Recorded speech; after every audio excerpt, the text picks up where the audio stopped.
नमस्कार बंधुगण आज आम जाना राशिफल संपर्क में जदि आपणकर राशिफल जानवा चाहते तेज आम चैनल को सब्सक्राइब करूँ वीडियो टी लाइक शेयर करने को जमार भी भूलुनि तेज चलतु जाना राशिफल विषय में।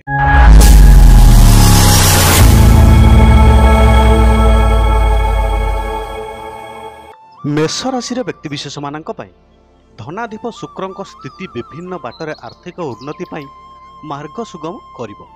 कार्य हासिल जनित मनरे प्रफुल्लता भरी रहिबा सांगकु प्रतिकूल परिस्थितिर चाप कमी पारे।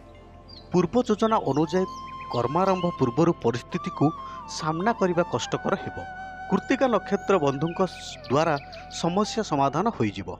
वृष राशि व्यक्तिशेष मानक पई राशि शुक्रंक सह रविंक स्थिति सुस्थ पारिवारिक जीवन सह वाणिज्य क्षेत्र को उन्नति करिबो। दिनटी पड़ोशी किंबा आत्मीय सहयोग लाभ करी कार्य हासिल करेंगे। पिलामानक पढ़ा समस्या नहीं मन भाराक्रांत रही पारे। भारप्रवण बसस्थ बंधु मेल गुड़ाए कथा कही अन्य मानक ठारू सहानुभूति हराइबे। मिथुन राशि व्यक्तिशेष मानक पई क्रमस्थ राहु सह मंगल विवादीय घटना माली मकदमा प्रतिबंधक हटाइबा उपरिस्थक अनुकमा लाभ पाई दिनटी उपयुक्त हेबो। बंधुक सह आलोचना समय अबांतर जुक्ति सामना करी बहुत चर्चित हो पारती। पारिवारिक सुख और सौंदर्य सह संतान गौरव गौरवान्वित हो पारती।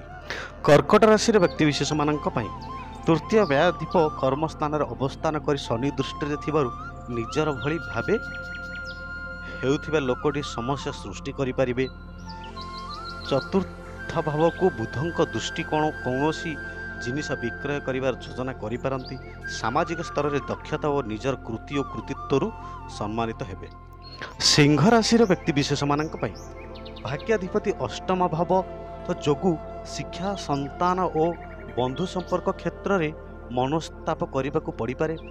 परिवार में संदेह और भूल बुझामणा हेतु मघा नक्षत्र कारण न थाई दोषी सब्यस्त हेबे। क्रीड़ा संगीत मनोरंजन कार्यक्रम रे निजको नियोजित कले सामूहिक आनंद प्राप्ति हो पारे। कन्या राशि व्यक्तिशेष मानक पई चतुर्थाधिपति स्वभाव षष्ठस्थ जोगु कार्य साधन लगी संघर्ष करने को पड़ो। भित्तिरिया उद्देश्य साधन पाई बंधु प्रशंसार शतमुख हेबे। आर्थिक समस्या सुधुरिबा पाई ऋण सूत्र अर्थ लाभ करने को पड़ पारे। यात्रा कर्म चिंता बढ़ा तथापि उन्नत चिंता और सेवा मनोभाव प्रशंसित हेबे। तुला राशि व्यक्तिशेष मानक पई कर्माधिपति कर्मस्थान को देखुथिबार मन अनुजाई काम हासिल करिवार असुविधा हेबो नाही। पड़ोशी किंबा प्रियजन साहाय्य कार्य साधन सहायक हेबो। उपरिस्थक अनुकंपारु दीर्घ दिनर योजना को वास्तव रूप देवे। आजिर दूरयात्रा शुभप्रद हेबो किंतु अपराह्न व्यस्तता वृद्धि घटी पारे। बिच्छा राशि व्यक्तिशेष मानक पई आजिर तृतीयस्थ चंद्र प्रभाव प्रत्येक कार्य सुरुखुर संपन्न हेबो। राहुयुक्त राष्ट्राधिपति जोगु जहा करुचंती भाविचिंती करिबा भल। व्यवसाय को आगको बढ़ाइबा पई पदक्षेप ग्रहण करी कृतकार्य अवश्य हेबे। कला साहित्य क्रीड़ा संगीत प्रभृति समस्या समाधान होई जिवो। धनु राशि व्यक्तिशेष मानक पई मुख भाव चंद्रक प्रभाव मिठा कथार अन्य मानक विश्वास भाजन हेबे। आज जो कम हाथ देउछंती ताहा पूर्ण हेबो। चलंता गाड़ी जड़े अजना व्यक्ति को विश्वास करी संकटजनक परिस्थिति पड़िबार सूचना रही। पूर्व शत्रुता को केन्द्र करी उन्नयनमूलक काम बाधा प्राप्ति होई पारे।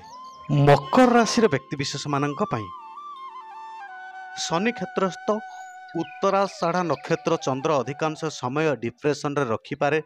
श्रावण नक्षत्र यात्रा वाणिज्य हाथ को नहीं काम कचेरी मामला क्षेत्र में सफलित मिलिबो। परोक्ष शत्रुता कारण जेते भल काम कले मध्य अभियोग पाइबे। कार्य दक्षता को नहीं पड़ोशी प्रशंसा करिवे। कुंभ राशि व्यक्तिशेष मानक पई जेते भल काम कले मध्य सबु कामर किछिटा समस्या जनित मन भाराक्रांत रहिबो। पदमर्यादा वृद्धि को संग को मांगलिक कार्य पई तत्परता बढ़ी पारे। पूर्व भाद्रव नक्षत्र आर्थिक स्थिति भल रहिबो। जिदखोर प्रभृति त्याग करी कौशल प्रयोग करी काम कले हासिल समर्थ हेबो। ମୀନ ରାଶିର ବ୍ୟକ୍ତିବିଶେଷମାନଙ୍କ ପାଇଁ ଦ୍ୱିତୀୟସ୍ଥ ବୁଧ ପ୍ରଭାବରେ ସତ୍ୟ ଭାଷଣ ଜନିତ ସମସ୍ୟା ଆସିବା ସୂଚନା ରହିଛି।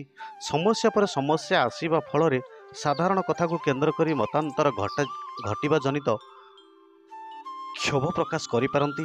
ସାଂଗଠନିକ କାର୍ଯ୍ୟରେ ନେତୃତ୍ୱ ନେଲେ ସଭା ସମିତିରେ ପ୍ରଶଂସିତ ହେବେ। ବନ୍ଧୁମାନଙ୍କ ଦ୍ୱାରା ଅନୁପ୍ରେରିତ ହୋଇ ସତ୍ସଙ୍ଗ ଓ ଧର୍ମଚର୍ଚ୍ଚା ଦିଗକୁ ମନ ବଳାଇ ପାରନ୍ତି।